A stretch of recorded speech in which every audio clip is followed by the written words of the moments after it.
ദൈവനാമത്തിന് മഹത്വമുണ്ടായിരിക്കട്ടെ. നോമ്പിന്റെ 6-ാം ദിനത്തിലും തിരുവചന ധ്യാനത്തിനായി നാം ഒരുങ്ങുകയാണല്ലോ. ഇന്നത്തെ അല്പസമയ ധ്യാനത്തിനായി നാം തെരഞ്ഞെടുത്തിരിക്കുന്ന വേദഭാഗം വിശുദ്ധ ലൂക്കോസ് എഴുതിയ സുവിശേഷം 15-ാം അധ്യായം 18 മുതൽ 20 വരെ. ഞാൻ എഴുന്നേറ്റ് അപ്പന്റെ അടുക്കൽ ചെന്ന് അവനോട്, അപ്പാ, ഞാൻ സ്വർഗത്തോടും നിന്നോടും പാപം ചെയ്തിരിക്കുന്നു. ഇനി നിന്റെ മകൻ എന്ന പേരിന് ഞാൻ യോഗ്യനല്ല.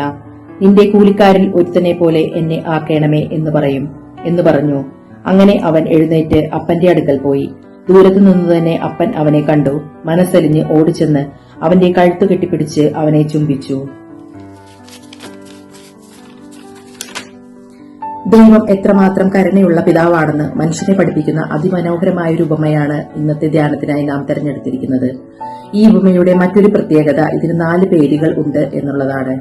ധൂർത്തപുത്രന്റെ ഉപമ, 2 മക്കളുടെ ഉപമ, സ്ത്രീ സാന്നിധ്യം ഇല്ലാത്ത ഉപമ, ഒരു നല്ല അപ്പന്റെയും 2 സഹോദരന്മാരുടെയും ഉപമ.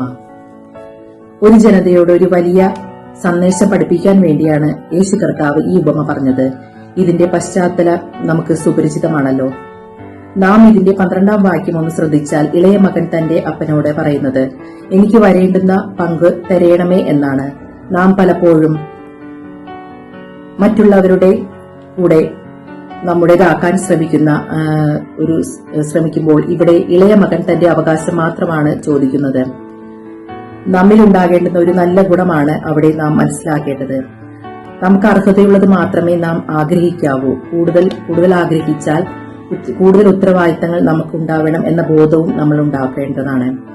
അവൻ തനിക്ക് ലഭിച്ച സ്വത്തുക്കളെല്ലാം കൊണ്ട് ആ ദേശം വിട്ടു പോകുന്നു. അവൻ ദുർനടപ്പുകാരനായി ജീവിച്ച് അവന്റെ സ്വത്ത് മുഴുവനും അവൻ നശിപ്പിച്ചു എന്ന് പറയുന്നു. വിശുദ്ധിക്ക് അന്യമായത് നമ്മുടെ ജീവിതത്തിലുണ്ടെങ്കിൽ അത് ദുർനടപ്പിന് കാരണമാകും എന്ന് ഈ ഭാഗം വീണ്ടും നമ്മെ ഓർമ്മിപ്പിക്കുന്നു. എന്നാൽ അവന്റെ സമ്പാദ്യം മുഴുവൻ നശിച്ചു കഴിഞ്ഞപ്പോൾ അവനിൽ സുബോധം ഉണ്ടായി. അവൻ തന്റെ ഭവനത്തെയും പിതാവിനെയും കുറിച്ച് ഓർമ്മിക്കുവാൻ തുടങ്ങി. സുബോധം നമ്മിൽ വരുമ്പോൾ നമ്മുടെ തെറ്റുകൾ നാം മനസ്സിലാക്കും. പല തെറ്റുകളിലും നാം അകപ്പെടാതെ മാറി നിൽക്കുവാൻ പഠിക്കും. തെറ്റായ പല കാര്യങ്ങളിൽ നിന്നും പിന്തിരിയുവാൻ കൂടിയാണ് സുബോധം നമ്മിൽ ഉണ്ടാകുന്നത്. ഇളയ മകന് സുബോധം വന്നപ്പോൾ അവൻ താനായിരിക്കേണ്ട സ്ഥലത്തേക്ക് അവൻ തിരിച്ചു വന്നു. അതുപോലെ നമ്മളും ദൈവത്തിന്റെ ആത്മാവിന്റെ പ്രവർത്തനം നടക്കുമ്പോൾ നാം നടക്കേണ്ടുന്ന വഴികൾ വിട്ട് യഥാസ്ഥാനത്തേക്ക് എത്തിച്ചേരണമെന്ന് ദൈവം ആഗ്രഹിക്കുന്നു. അതിനായി ദൈവം നമ്മെ സഹായിക്കുന്നു.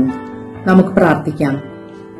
കാരുണ്യവാനായ ദൈവമേ, ഈ നാളുകളിൽ ഞങ്ങളുടെ ജീവിതത്തിന്റെ കുറവുകൾ മനസ്സിലാക്കുവാൻ ഒരു പടി കൂടി ദൈവനാമത്തിന്റെ പ്രവർത്തനങ്ങൾക്കായി ഞങ്ങളെ വിനയപ്പെടുത്തുവാൻ കൃപ തരണമേ. ആമേൻ.